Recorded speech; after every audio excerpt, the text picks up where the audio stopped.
Parce que se dire amoureux, c'est toujours plus confortable que de s'avouer dépendant. On parle d'amour tout le temps, mais on est perdu avec l'amour. On ne sait pas ce que ça veut dire. Derrière ce mot, il y a souvent nos blessures, nos croyances, nos projections et nos conditionnements. L'amour véritable est inconditionnel.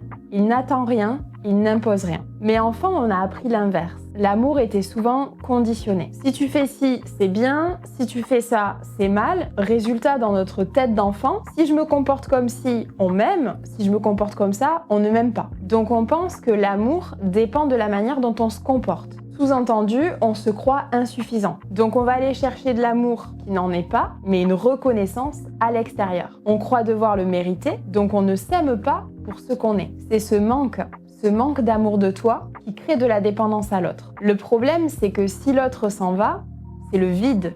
On ne vaut plus rien. Mais quand tu es vraiment dans l'amour de l'autre, l'autre peut être là ou ne pas être là, correspondre à ce que tu attends ou pas, mais tu l'aimes. Parce qu'il n'y a pas d'attachement dans l'amour. Pas de conditions en lien avec toi, avec ce que tu veux, avec ce que tu attends. Ce n'est jamais l'amour qui fait souffrir.